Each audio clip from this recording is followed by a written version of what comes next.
Pengertian Taman Siswa. Taman Siswa adalah sebuah organisasi pendidikan alternatif yang didirikan oleh Suwardi Suryaningrat atau Ki Hajar Dewantara yang didirikan pada tanggal 3 Juli 1922 di kota Yogyakarta. Taman Siswa selalu menekankan prinsip nasionalisme dan kemerdekaan dalam pelaksanaan pendidikannya. Taman Siswa juga bersikap non-kooperatif terhadap pemerintah kolonial Belanda. Latar belakang. Pada permulaan abad ke-20, perhatian rakyat Indonesia terhadap pendidikan sangat besar, hingga Departemen Pengajaran tidak dapat mengatasinya. Hal ini disebabkan banyaknya orang yang ingin sekolah tetapi tempat tidak mencukupi. Sementara sekolah yang didirikan oleh pemerintah Hindia Belanda, sistem pengajarannya tidak memuaskan rakyat. Menurut Ki Hajar Dewantara, pendidikan barat diterapkan oleh pemerintah Hindia Belanda terlalu intelektualistik dan materialistik, sehingga tidak dapat menjawab kebutuhan bangsa. Diberinya kesempatan bagi bangsa Indonesia untuk memasuki sekolah Bumi Putra yang kelak menjadi HIS juga tidak memberi harapan yang diinginkan. Lulusan HIS dinilai tidak bermutu sebab yang diharapkan oleh sistem Eropa, hasil pendidikan dengan sistem tersebut melahirkan anak-anak yang bertabiat kasar, kurang memiliki rasa kemanusiaan sehingga timbul rasa individualisme. Latar belakang bagian 2. Melihat hasil pendidikan tidak sesuai dengan karakteristik bangsa Indonesia, maka dipikirkan sistem pendidikan nasional yang berdasarkan budaya bangsa Indonesia dengan mengutamakan kepentingan masyarakat. Akhirnya pada tanggal 3 Juli 1922 berdirilah Taman Siswa oleh Ki Hajar Dewantara. Taman berarti tempat bermain atau tempat belajar dan siswa berarti murid. Ketika pertama kali didirikan, sekolah Taman Siswa diberi nama Nasional Onderwijs Instituut Taman Siswa. Setelah berdiri, maka tokoh Taman Siswa yaitu Ki Hajar Dewantara, R.M. Sutomo Suryokusumo, R.M.H. Suryoputro, dan Ki Pronowidikdo mengadakan pertemuan untuk menentukan sikap selanjutnya. Pendirian Taman Siswa menimbulkan berbagai kritik baik dari kalangan bangsa Indonesia maupun dari pemerintah kolonial.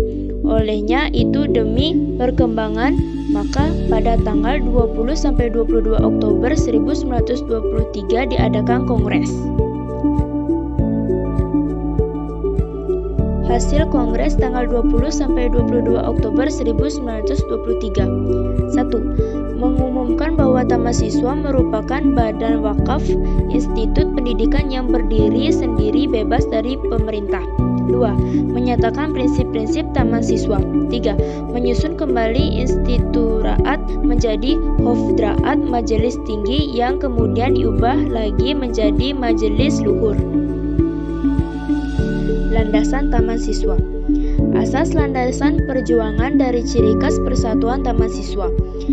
Persatuan Taman Siswa berasaskan Pancasila. Landasan perjuangan Persatuan Taman Siswa dalam usaha mencapai tujuannya adalah asas Taman Siswa 1922. Bikin silver claring seperti tercantum dalam piagam Persatuan Perjanjian Pendirian. Ciri khas Persatuan Taman Siswa dalam usaha mencapai cita-citanya adalah Pancadharma.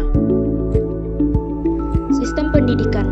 Sistem pendidikan kolonial pada waktu penjajahan Belanda telah merusak jiwa rakyat Indonesia dan bertentangan dengan jiwa serta budaya bangsa Indonesia.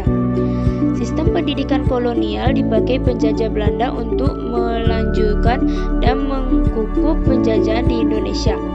Pendirian kolonial bersifat intelektualistis, individualistis, dan materialistis yang lebih mengutamakan, menonjolkan, menitikberatkan pada kecerdasan otak telah menumbuh suburkan intelektualisme. Oleh karena itu, Ki Hajar Dewantara berusaha untuk mengimbangi dan mengatasi usaha kaum kolonial tersebut dengan jalan menanamkan kesadaran dan semangat kebangsaan yang tinggi di kalangan rakyat melalui pendidikan.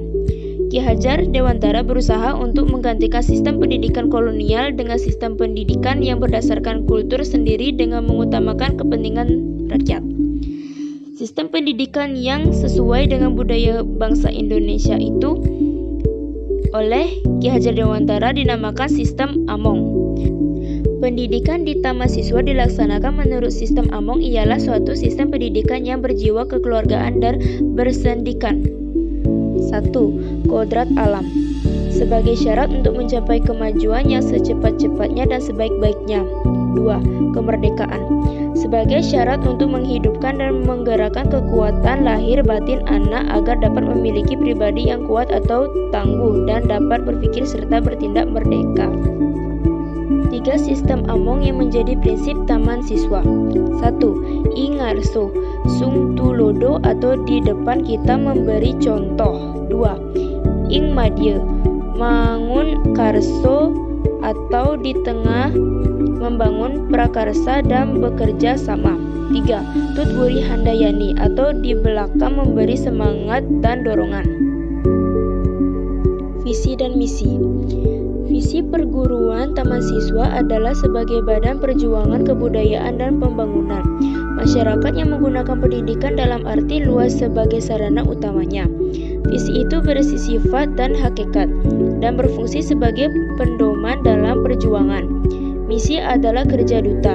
Misi perguruan taman siswa ada 3, yaitu 1. Melestarikan dan mengembangkan kebudayaan nasional Indonesia. 2. Mewujudkan masyarakat tertib, damai, salam, dan bahagia sesuai masyarakat adil dan makmur berdasarkan Pancasila. 3. Mencerdaskan kehidupan bangsa dengan mempertajam daya cipta, rasa, dan karsa menuju manusia yang beriman dan bertakwa terhadap Tuhan Yang Maha Esa, yang merdeka pikiran dan perbuatannya, berbudi pekerti luhur serta tinggi harkat dan martabat kemanusiaannya. Melalui visi dan misi itu, perguruan taman siswa akan menuju terwujudnya masyarakat tertib, damai, dan salam bahagia sesuai dengan kebudayaan Indonesia. Sekian dari video pembelajaran kelompok kami. Bila ada kesalahan dalam penyampaian materi dan kalau ada kekurangan, kami mohon maaf sebesar-besarnya. Cukup sekian dan terima kasih.